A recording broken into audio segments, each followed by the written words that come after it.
그 뭐니 뭐니 해도 좋고 좋은 게 복덕입니다. 복덕이란 뭔가? 복은 재물이고 덕은 사람이 도와주는 겁니다. 그래서 재복, 인덕이라 이래. 재복과 인덕.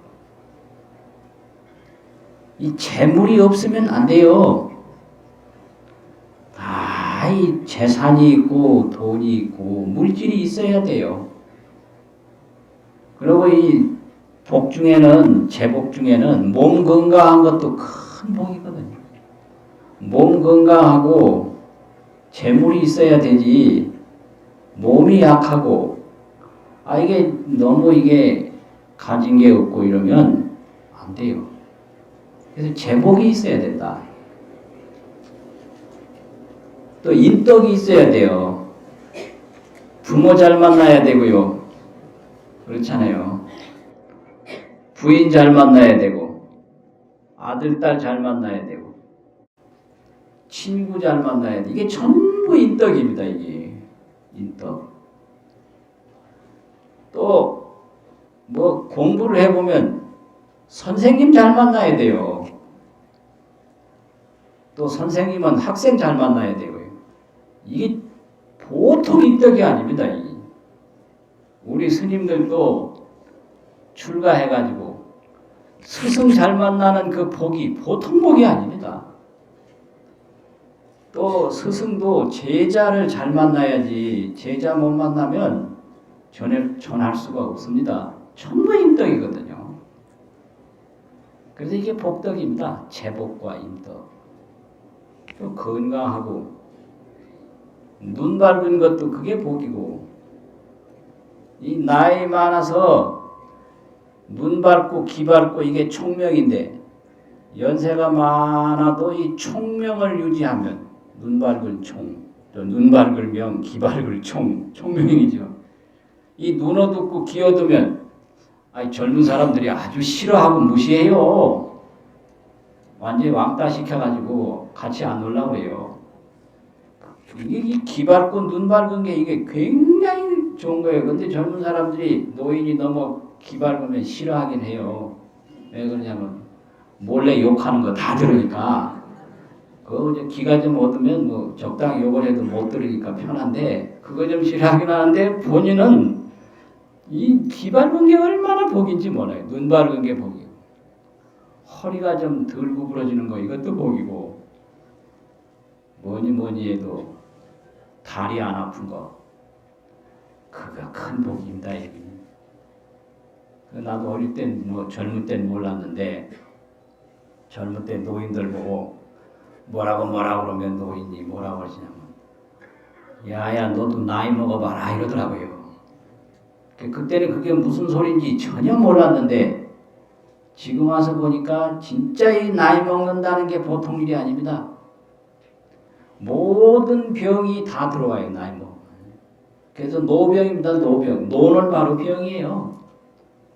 병은 바로 죽는 거예요. 노병사가 이게 하나입니다. 늙으면 병 오고 죽고 또 죽을 때는 반드시 늙고 병나고 이게 전부 노병사가 같이 다녀요. 이게 같이. 젊을 때는 모르죠. 그게 같이 오는지 전혀 모릅니다. 그런데도 복이 있으면 그 의사도 잘 만나고 또 좋은 치료도 할 수 있고 전부가 다 돼요. 그래서 이 세상에서 뭐니 해도 복덕, 건강하고 재물 있고 인덕 있고 이 복덕처럼 좋은 게 없다. 그러니까 이 복덕을 지으려고 많이 애를 쓰는 게 이게 수복정진입니다. 복을 닦는 정진이다. 수복정진. 그래서 사람을 많이 사귀고 사람을 가까이 하려고 애를 써야 인덕이 있는 거고 몸 건강하도록 노력해야 역시 몸이 건강한 거고 재물을 잘 모아서 잘 관리하도록 노력해야 그게 되는 거기 때문에 이게 전부 복을 닦는 정진입니다. 수복정진. 이 복덕이죠. 그런데 이 복덕이 이렇게 좋은데 영원히 좋은 게 아닙니다. 복덕이라는 게 유통기간이 있어요. 유효기간이 있어요.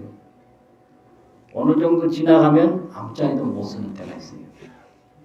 그게 뭔지 생각이 나십니까? 복덕이 언제까지 필요하다. 그 기간 지나가면 아무짝에도 쓸모가 없습니다. 뭐냐? 요 목숨 붙어 있을 때까지 필요해요. 이 목숨 하나 똑 떨어지면 인덕 다 소용없고요. 몸 건강한 거 다 소용없고 재물 많은 거 다 소용없어요. 그게 복덕의 한계입니다. 이 목숨 하나 똑 떨어지면 아무짝에도 소용없어요. 그래서 내 내세를 열고 후생을 열고 내 마음을 편안하게 하는 데는 그 복덕만 가지고는 안 돼요. 그럼 뭐를 해야 되느냐? 지혜를 닦아야 됩니다. 지혜. 지혜를 닦았을 때 우리의 마음을 구제하고 복을 닦았을 때 우리의 삶을 구제합니다. 그래서 생존할 때까지는 복덕이 그렇게 좋은데 이 생명이 끝나면 복덕은 그걸로 끝이에요. 그래서 그 복덕을 잘 관리를 해서 그걸 그대로 가지고 있으면 도움이 안 돼요. 이 건강도 그대로 건강만 지키다 죽으면 아무짝에도 못 써요. 그래서 이 건강한 몸을 자기 지혜를 닦는 쪽으로 돌려야 되는데 그걸 해양이라고 합니다. 건강만 애지중지 있다가 딸까닥 죽으면 아무짝에도 못 쓰는 거예요. 그래서 건강할 때 지혜를 잘 닦고 또 이 재물도 많이 모아서 가지고 있다가 그대로 놔두고 죽으면 아무짝에도 소용이 없어요. 그걸 죽기 전에 좋은 쪽으로 잘 써야 돼요. 이걸 해양이라고 합니다. 건강도 지혜를 닦는 쪽으로 해양을 하고 재물도 지혜를 닦는 쪽으로 해양을 하고 사람도 자꾸 이 좋은 방향으로 인도를 해서 이렇게 해양을 할 때 그 건강도 빛이 나고 재물도 빛이 나고 사람도 빛이 납니다. 그래서 자꾸 기도하고 공부하고 하는 겁니다. 이것은 지혜를 닦지 아니하면 우리 마음을 절대로 편안하게 할 수가 없습니다. 아무리 건강해도 지혜가 없으면 마음이 불안합니다. 마음이 불안해요. 또 복이 없으면 생활이 잘 안 돼요. 생활고가 따라요. 지혜가 없으면 인생이 편치 않아요. 인생고가 따라요. 그래서 사람에게는 두 가지 고통입니다. 인생고, 생활고. 뭐 아프고 뭐 힘들고 이거 전부 생활고입니다. 그 서울서 아침에 이제 7시에 출발해서 오는데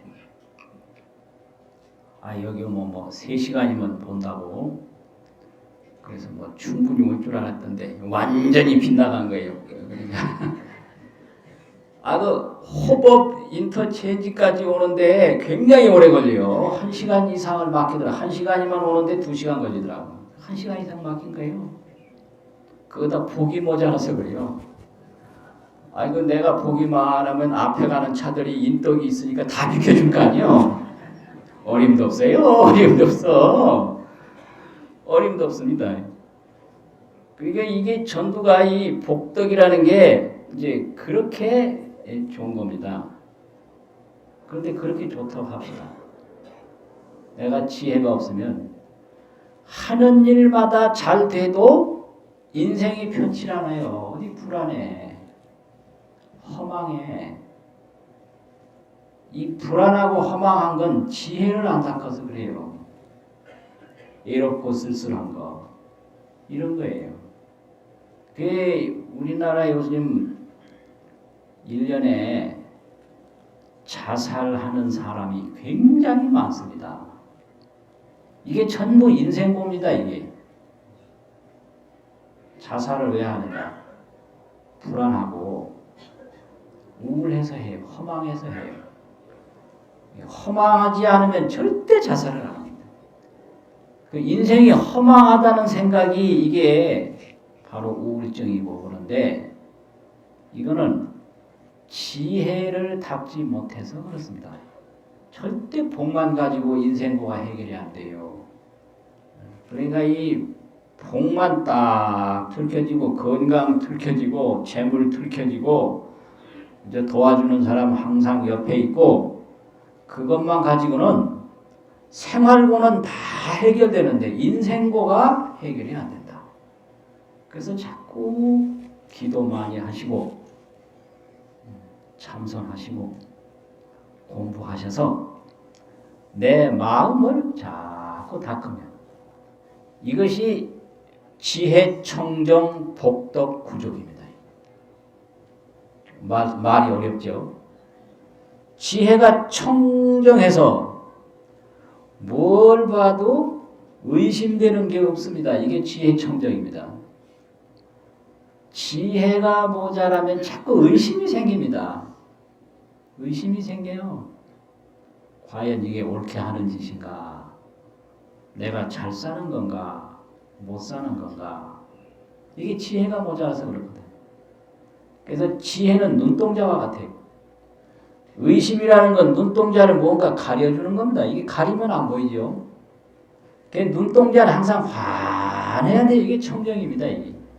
그리고 지혜는 큰 불덩어리와 같다고 합니다. 불덩어리에 뭘 넣어도 금방 타버려요. 그래서 이 지혜 있는 사람에게는 어떤 말이나 어떤 모양에도 절대로 당황하지 않고 미혹하지 않고 불안하지 않아요. 지혜 있는 사람은 당황한 게 없고 지혜 있는 사람은 어디에 홀리는 게 없어요. 난 고향이 충청도인데요. 충청도에 뭔 말이냐면 홀딱 반한단 말이 있어요. 아주 홀딱 반한다고. 그 홀딱 반하는 게 이게 어리석은 사람이 하는 일이에요. 이 세상에 홀딱 반할 일이 없거든요. 반했다가 따라가 보면 눈물이에요. 그런데 따라갈 때는 모르거든. 그 지혜가 모자라서 그래요. 그래서 인생은 어리석음 늘 반해서 살거든요. 이것에 반해서 살고 반한다는 말이 뭔가 홀려서 사는 거예요 말이죠. 이것에 홀려 살고 저것에 홀려 살고 자식에 홀려 살고 명예에 홀려 살고 재물에 홀려 살고 그런데 막상 죽을 때 보면 허망해. 그래서 한탄하는 거예요. 이게 일찍이 지혜를 못 닦으면 이렇게 돼요. 이게 인생고란 말이죠. 인생고. 그래서 이게 인생고가 이게 굉장히 무서워요.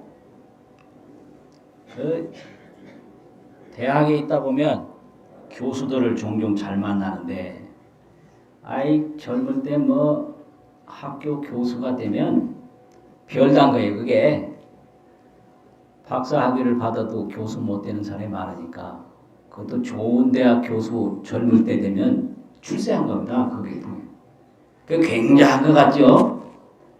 인생 문제 다 해결한 것 같습니다. 아니에요. 30대 초에 교수가 됐다 하더라도 30년 후에 65세가 또 넘어서 정년퇴직을 하고 나면 그때는 생각이 달라지는 거예요. 그래서 어떤 교수가 그런 얘기를 해요. 아주 이게 이제 인생고를 이야기를 하는 거예요. 정년퇴직을 또 하고 났더니 그 다음에 무슨 일이 벌어졌는가? 이게 인생고를 이야기한 내용입니다. 자기가 어느 대학에 입학을 했대요. 어느 대학에 정년퇴직한 교수가 어느 대학에 입학을 했느냐? 하버드 대학에 입학을 했어요. 하버드 대학. 하버드 대학 유명한 대학이잖아요. 어떻게 입학을 했느냐? 하루 종일 바쁜 게 그게 하버드 대학이요. 하루 종일 바쁜 게. 네. 그 하버드 대학이요. 그 왜 바쁘냐? 아이 그냥 학교 다닌다고 전혀 친구도 못 만나고 할 일도 못 하고 뭐 하다가 이제 정년퇴직했으니까 자기 주변 만나볼 사람 하나하나 만나보고 챙길 일 하나하나 챙기고 뭐 하다 보니까 하루 종일 바쁘다는 겁니다. 아, 내가 이게 정년퇴직하고 나서 이거 하버드 대가 입학을 했구나. 아 근데 이 대학도 며칠 다니다 보니까 그 졸업을 하게 되더라네요. 할 일이 별로 없어요. 그 다음에 이제 또 대학에 입학을 했는데 무슨 대학에 입학을 했느냐? 하와이 대학에 입학을 했어요. 하와이 대학은 뭐냐? 하루 종일 자기 와이프만 따라다니는 거예요. 이게 하와이 대학이요. 자기 아내가 요리 가면 요리 따라가고 조리 가면 조리 따라가고 뭐 어디 여행 가면 여행 따라가고 시장 가면 시장 따라가고 아니 자기 할 일이 없으니까 아 그렇겠더라고 그게요. 보니까 참 그렇겠더라고. 이게 인생입니다. 아 그러니까 아내도 싫어하고 또 따라다녀봐야 별로 영혼도 없고 그것도 졸업을 했대요. 아 이것도 할 짓이 아니구나. 또 졸업을 해서 이제는 어느 대학에 들어갈고 생각을 하면 인생고가 이렇습니다. 이게 처음에 대학 교수 될 때야 그 뭐 모든 문제 다 끝난 줄 알았잖아요. 그게 아니거든. 그 다음에 이제 또 생각해서 입학한 대학이 이 전국대학이에요. 전국대학은 뭐냐? 온 그저 이 국내를 전철 아니면 국철 타고 돌아다니는 거예요, 그냥. 그게 전국대학이지. 어떤 데는 전철 타고, 어떤 데는 국철 타고, 그냥 하염없이 돌아다니는 거예요. 그러다 보니까 이제 몇 년이 흘렀대요. 그것도 또 재미가 없어, 나중에 보니. 그래서 이제 어느 대학을 갖고 물색을 하다가 나중에는 동경대학을 갔어요. 동경대학은 뭐냐? 동네 경로당이에요. 그 찾아간 거예요. 동네 경로당에 또 찾아가서 놀았어요. 그것도 또 한참 다니다 보니 재미가 없어요. 그래서 마지막으로 간 게 방콕대학이에요. 방콕대학. 방콕대학은 다 아시죠? 그냥 방에 콕 박혀서 오도 가지도 않는 대학, 그 대학에 갔단 말이에요. 그래가지고 또 인생을 돌아보니 그야말로 허망하기 짝이 없어요. 교수 때 했던 것도 허망하고 자식 낳아서 기르는 것도 허망하고 이것저것 사람 만났던 것도 허망하고 허망해. 근데 인생은 뭔가 돌아보게 됐다 이겁니다. 이게 인생입니다. 이게. 그래서 복덕이라는 게 제복과 인덕이라는 게 그 받을 때는 좋은데 시간이 지나가면 허망해요. 그러니까 그 복덕에 취해서 뭐 도와주는 사람 많고 이 사람 만나고 저 사람 만나고 막 한참 돈 벌 때는 그냥 뭐 세월 가는 줄 모르는데 이게 4, 50년 지나고 나면 그게 아니에요. 그러면 자기 늙은 인생만 남는 거예요. 사람과 재물은 다 떠나버리고. 그러니까 그렇게 어리석게 살지 말고 이 몸 죽기 전에 더 늙기 전에 자꾸 이 지혜를 닦는 공부를 해야 돼요. 그래서 그 재물만 들켜지고 있으면 그게 내 인생을 구제하지 못해요. 그걸 잘 돌려서 이 지혜를 닦는 쪽으로 회항을 할 때 재물이 나에게 도움이 되고 이 건강한 몸을 그냥 즐기는 쪽으로 향락 쪽으로만 쓰다가 늙어버리면 허망해요. 그래서 이 건강한 몸을 지혜 닦는 쪽으로 잘 돌리고 도와주는 사람 많을 때 내 인생을 닦는 쪽으로 잘 돌려서 함께 좋은 그런 지혜를 닦는 수양을 하고 수행을 하는 쪽으로 돌리면 그게 복덕이 부족하고 지혜가 청정해서 정말 행복하고 정말 다복한 삶을 사는 길입니다. 그래서 기도 많이 하시고 경전 자꾸 보시고 이렇게 자꾸 염불 하시고 그렇게 하면 그게 내 인생을 내가 돕는 거고 내가 나를 구제하는 겁니다. 내가 나를 구제를 해요. 그게 내가 나를 찾는 일이거든요. 그것이 바로 이 복덕과 해양입니다. 그렇게 되면 그게 성불하는 일입니다. 성불하면 그 다음에는 뭐 할 일이 뭐냐? 내가 나를 이미 구제했기 때문에 이제 다른 중생을 구제할 일만 남았습니다. 그 다음 세 번째 할 일이 천수경 열애 10대 발언문에 보면 제일 마지막에 뭐가 있죠? 제일 마지막에 원하 광도 제중생 그 말 있죠. 그게 마지막 아닌가요? 마지막에서 두 번째인가? 원하 광도 제중생. 나는 모든 중생을 널리 제도하기를 원합니다. 이게 원하 광도 제중생이거든요. 그래서 부처님이 하시는 일은 광도 중생입니다. 광도 중생. 그게 이제 이 불교가 가는 아주 세 가지 목표입니다. 첫째는 복덕 구조. 아까 다 설명드려서 기억나시죠? 복덕이 부족함. 두 번째는 지혜 청정. 세 번째는 광도 중생. 그 지혜 청정이 생사해탈입니다. 생사는 어리석은 번뇌의 결과물이에요. 번뇌가 있기 때문에 생사가 있습니다. 생사는 꿈과 같은 건데요. 꿈은 이 의식이 몽롱해서 꿈꾸지 아니하면 꿈 세상은 없습니다.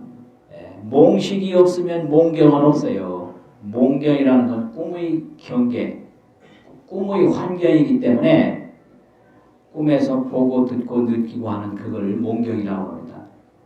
이 몽경은 전부 몽식에서 나와요. 이 꿈꾼 의식에서 나옵니다.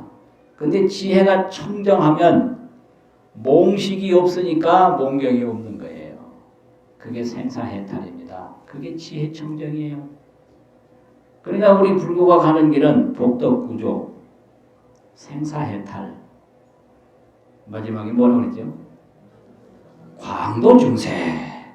이 말은 좋은데 전부 어려워 이렇게. 이건 저 초등학생이나 이런 애들한테 광도중생 그러면 어찌 알겠어요. 그렇지만 아주 좋은 말이거든. 기억하기 아주 편해요. 이 중생제도 하는 거 그게 부처님이 하시는 일이고 보살님이 하시는 일입니다. 우리도 우리 찾아서 성불하면 그 길을 해야 돼요. 그 길밖에 할 일이 없어요. 널리 널리 우리 할머니, 할아버지, 아들, 딸, 이웃 제도해야 되죠. 내가 나를 먼저 제도하지요. 그게 내가 나를 제도하는 게 자성중생 서원도예요. 자성중생은 내 중생입니다. 내 중생. 그러니까 중생제도 이러니까 뭐 이상한 일 같은데 나도 중생이거든요. 그래서 내가 나를 제도하는 게 그게 자성중생을 제도하는 것입니다. 그래서 천수경에서도 자성중생 서원도 이 말씀이 있지 않습니까? 내가 나를 먼저 제도해. 그게 지혜를 닦는 일입니다. 내가 나를 제도해요. 내가 나를 제도한다면 부모 제도하고 자식 제도하고 이웃 제도하고 이게 일체 중생을 제도하는 거거든요. 이게 불교예요. 복덕이 부족하고 생사를 해탈하고 광도 중생에서 다 이 생사 없는 기쁜 복락을 누리는데 그게 극락정토의 행복이죠. 생사 없는 기쁨이 그게 극락정토의 기쁨입니다. 그게 그러한 일을 하시고자 부처님이 설법을 하시고 또 그러한 길을 계속해서 이어받아서 부처님을 대신해서 실천하는 분들이 선지식이라고 합니다. 선지식. 그래서 선지식은 볼 때는 사람인데 이게 인격이에요. 아니 눈 있고 코 있고 귀 있고 사람이잖아요. 인격이다. 사람이다. 근데 하는 일은 부처님 일을 하는 거예요. 이게 불격이라고 해요. 그걸 선지식이라고 해요. 그래서 선지식은 인격과 불격을 갖춘 분을 선지식이라고 한다. 그래서 인간의 모습으로 부처님 일을 하는 분을 말한다 이 말이에요. 그게 선지식이에요. 그래서 성가대학이라고 하는 데는 그런 선지식을 길러내는 대학입니다. 딴 거 아니에요. 그래서 부처님 일 할 수 있는 일꾼을 길러내는 거거든요.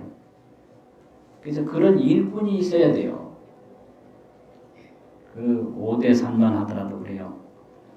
오대산에 만약에 하남 큰 스님, 탄어 큰 스님이 안 계셨더라면 그 오대산이 그만큼 빛이 나겠다. 집만 좋다고 되는 게 아니고요. 산만 좋다고 되는 게 아니고 사람이 받쳐줘야 되거든요. 뭐 오대산만 또 있고 하남 스님 같은 이름이 전혀 없고 탄어 스님 같은 이름이 전혀 없으면 그거 너무 허무하잖아요. 그렇잖아요. 그래서 불교도 부처님이 이렇게 교리만 좋아가지고 되는 게 아니에요. 그 교리를 몸소 인격화하고 실천해서 정명에 보일 수 있는 선지식이 나와야 되거든요. 우리나라도 저 의상 원효 같은 선지식, 보조 스님, 대각국사와 같은 선지식, 서산 사명과 같은 선지식이 역대로 나왔기 때문에 이 불교가 자꾸 빛이 나서 중생이 복짓고 생사해탈하고 중생제도하고 하지. 산만 있고 사람 없어도 산이 허무하고 교리만 있고 선지식이 없어도 허무하단 말이죠. 그래서 그런 일을 하도록 하는 게 이게 성가교육이고 스님들을 길러내는 겁니다. 그런데 인연을 맺으면 그 공덕과 그 복덕은 유발할 수가 없죠. 그렇게 되는 거예요. 그래서 그 서산사명 이런 분들 다 이 오대산 같은 거하고 인연이 깊거든요. 그래서 이 선지식들을 가만히 보면 사람은 사람인데 인격만 갖춘 사람이 아니라 불격을 겸한 사람이기 때문에 이걸 도인이라고 해요. 인은 인격이고 도는 부처님이에요. 도인이다. 그냥 뭐 평범한 사람은 그냥 평범한 그냥 보통 사람이죠. 그렇게 돼요. 그래서 그 사명 스님하고 서산 스님하고 한 번은 저 남방에서 강원도로 오시는데 그 전에야 뭐 그냥 걸었지 않습니까? 그냥 뭐 차도 없고 뭐 걸었잖아요. 옛날 그 무슨 300년 전, 400년 전에 차가 없었지 않습니까? 그냥 무작정 걷는 거예요. 걷다가 이제 한참 걷다가 이 다리도 아프고 그래서 쉬는데 그 마침 그 쉬는 그 앞에 소 2마리가 누워 있었다고 그래요. 나 옛날에 들었던 이야기인데 하도 재미가 있고 뜻이 깊어서 그 잘 안 잊어버려요. 붉은 소하고 검은 소하고 풀밭에 누워 있습니다. 그런데 이제 사명 스님이 제자고 서산 스님이 스승인데 사명 스님이 서산 스님한테 여쭤봤어요. 저 2마리 소 중에 검은 소가 먼저 일어나겠습니까? 붉은 소가 먼저 일어나겠습니까? 물어봤어요. 그거 어찌 알겠어요? 소한테 가서 물어봐도 모를 텐데. 그러니까 이제 서산 스님이 그럼 점을 좀 쳐봐라. 그 점을 어디 치느냐? 글자를 뽑아서 그 글자를 해석하는 파자점이 있어요. 글자를 해석하는 걸 파자라고 그러는데 발파자 해석한다는 소리예요. 파자 좀 쳐봐라. 그러니 사명스님 글자를 떡 뺐는데 불화자가 나왔어요. 불화자. 이걸 해석을 해야 이제 그 답이 나오는데 여러분 한번 파자를 해서 해석을 한번 해보세요. 불화자가 나왔는데 검은 소, 붉은 소가 있다. 뭔 소가 먼저 일어나겠습니까? 예? 왜 붉은 소가 먼저 일어나요? 아닌 게 아니라 사명스님도 붉은 소가 먼저 일어난다 이렇게 해석을 했어요. 그 틀림없어요. 사명스님하고 간대다. 그 아주 견해가 같아요. 그러니까 서산스님은 아니다. 뭐가 아닙니까? 검은 소가 먼저 일어납니다. 이 사명스님이 도저히 알 수가 없어요. 불화자인데 불이 붉지 않습니까? 그럼 왜 불이 붉은데 붉은 소가 먼저 일어나지 어째서 이 검은 소가 먼저 일어납니까? 자꾸 우기니까 그럼 기다려보자 이거예요. 이거 참 이 도인들이 이래요. 급한 게 없어. 이 급하고 초조하고 답답한 것은 전부 지혜가 모자라는 정상입니다. 이게. 산도 급한 게 없고 나무도 급한 게 없고 흐르는 물도 급한 게 없고 심지어는 바람과 구름도 급한 게 없어요. 오직 사람만 급합니다. 이게 왜 지혜가 모자라서 급해요. 그건 뭐 급한 거 없죠. 누가 오라는 데도 없고 가라는 데도 없고 그냥 물 흐르듯이 다니는 게 도인이니까 기다려보는 거예요. 하염없이 기다려요. 그거 참 속 답답하지 진짜. 속 답답해요. 요새 여행 같으면 그냥 일정이 빡빡해서 이건 노동도 아니고 전쟁도 아니고 요새 여행하는 거 아주 우스워. 아주 싫어해요. 누가 오라나고 왜 그렇게 길을 쓰고 가려고 하는 이 말이에요. 요새 여행에 그냥 목적 정해놓고 다니는 거, 천하에 못 쓰는 여행이라고. 그거 딱 싫어요. 가다 다리 아프면 쉬고, 피곤하면 자고, 그래 다니다 오지. 왜 그렇게 목적을 정해놓고 그냥 뭐 전쟁하듯이 그래, 갔다가 오고, 왜 그러는지 내가 참 이상하다. 서산스님, 사명스님 보세요. 더 기다려. 그런데 진짜로 이 검은 소가 먼저 쓱 일어나는 거예요. 조금 있더니 붉은 소가 또 툭툭 털고 일어나요. 그걸 사명스님이 아무 말 않고 그냥 가시는 거예요. 그러니까 서산스님이 먼저 가신단 말이에요. 사명스님 뒤따라갈 수밖에 없죠. 뒤따라가면서 아무리 생각을 해도 어째서 이게 불화자인데 이게 검소가 먼저 일어나는가 이상하고 또 서산스님이 어떻게 검소가 먼저 일어날 줄 어떻게 아셨는가 그게 더 궁금해요. 그래서 이제 한참 따라가다가 사명스님이 서산스님한테 여쭤봤습니다. 스님, 그 검은소가 먼저 일어난 건 그렇다 치고 어떻게 스님께서 검은소가 먼저 일어날 줄을 아셨습니까? 그 아는 비결이 뭡니까? 이렇게 물으니까 서산스님이 뭐 하나도 힘도 안 들이고 지혜가 높은 분은 용을 쓰질 않아요. 그냥 막 힘을 들여서 막 설치는 건 지혜가 모자라서 아주 높은 기능을 가진 사람은 절대로 바쁘지 않습니다. 그 지혜의 증거가 여러 가지가 있어요. 그래서 선생님 하나도 힘도 안 들이고 생각해보면 모르느냐 이 말이에요. 생각해보면 모르냐. 이게 지혜 있는 사람 보이는데 지혜 없는 사람 안 보이거든.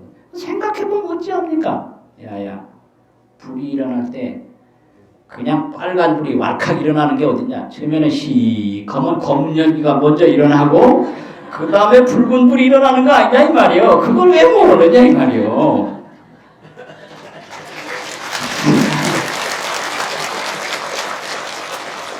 설명도 그 보니까 너무 당연한 건데 그 당시에는 깜깜하게 몰랐단 말이에요. 이게 인생입니다. 인생을 겪어보면 너무 당연한데 젊을 땐 몰라요. 그게 지혜입니다. 형판 그렇단 말이죠. 그 당시에 모닥불도 있고 장작불도 있고 무슨 나무불도 있는데 어떤 불이든지 처음에는 연기가 먼저 나지 불부터 나는 게 아니거든요. 연기가 없단 말이에요.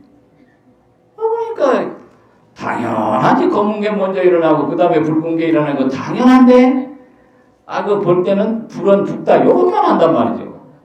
일어날 때는 연기가 먼저 일어난다. 이거 까맣게 모르는 거예요. 그 지혜가 이렇게 중요합니다. 지혜가. 그래가지고 이제 강원도로 왔어요. 와서 이제 어느 보살님 집에 또 갔는데 한밤중 돼서 그 소구경하다가 늦어가지고 그 와가지고 이제 저녁을 또 하러 이제 부엌에 나가셨는데 저녁을 뭘 해올고 또 물었어요. 사명스님이 서산스님한테 저녁을 뭘 해오겠습니까? 그 점을 또 해봐라. 파자점을 또 했어요. 그 글자를 뚝 뺐는데 뱀사자가 나왔어요. 뱀사자 뱀. 그 뱀사자가 나왔다. 그러니까 한번 풀어봐라. 사명스님이 국수를 해오겠습니다. 뱀이 길잖아요. 그 국수 당연한 거 아니에요. 그 서산스님 아니다. 그럼 뭡니까? 둥그런 범벅이 나오겠다. 범벅이. 그 사명스님이 절대 아니라고. 뱀사자가 나왔는데 범벅이 무슨 말이냐고. 아니라는 겁니다. 기다려보자. 또 기다렸는데 진짜 범벅이 나오더라네요. 그거 참 이상하다. 어째 뱀사자가 나왔는데 범벅이 나오네. 그래서 그 만든 분한테 여쭤봤어요. 왜 범벅을 했느냐. 자꾸 국수를 하려고 그러는데 뭐 반죽이 잘못돼서 범벅을 했대요. 그럼 서산 스님이 그럼 반죽 잘못될 것까지 어찌 알았나 이 말이에요. 그게 아니다 그래요. 그래서 이제 먹고 진지하게 여쭤봤어요. 이번에는 내가 자신 있게 해석을 한다고 그랬는데 왜 이게 긴 게 안 나오고 둥근 게 나왔느냐. 어떻게 그 둥근 게 나올 줄 아셨느냐고 여쭤봤어요. 그러니까 서산 스님이 하신 말씀이 생각해보면 모르느냐. 뱀도 낮에 뱀은 왔다 갔다 해서 길지만 저녁 뱀은 사리사리해서 둥그렇다 이 말이에요. 그래서 저녁에 뱀이 나왔으면 둥근 게 나오지 어째서 긴 게 나오겠냐. 그걸 생각이라고 하고 있네. 이게 지혜입니다. 지혜라는 게 이런 거예요. 그게 지혜 없는 사람이 보이면 안 보이는데 지혜 있는 사람이 보면 그냥 보이는 거예요.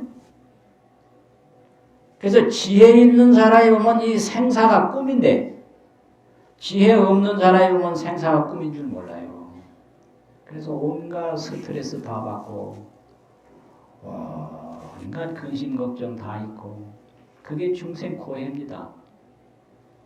그래서 부처님 법 잘 믿고 기도 잘하고 공부 잘하면 생사해탈이에요. 그리고 복을 자꾸 지어서 그대로 쌓아놓고 죽으면 내 인생에 하나도 도움이 안 됩니다. 이걸 자꾸 회양을 해서 자꾸 복을 더 넓혀야 내 앞길을 내가 닦는 거지. 그냥 주인도 정해주지 않고 그냥 가만히 있다 죽으면 그게 내 앞길에 전혀 도움이 안 돼. 그러니까 회양을 잘 해서 극락세계를 자본으로 삼고 앞으로 성불해서 중생제도 할 인연으로 삼고 이렇게 해서 회양 잘하고 생사해탈해서 우리도 서가모니 부처님들처럼 중생제도 하고 그런 원대한 원을 가지고 하루하루 정진해 나가면 그게 정말로 잘 사는 길입니다. 오늘 본문 마치겠습니다.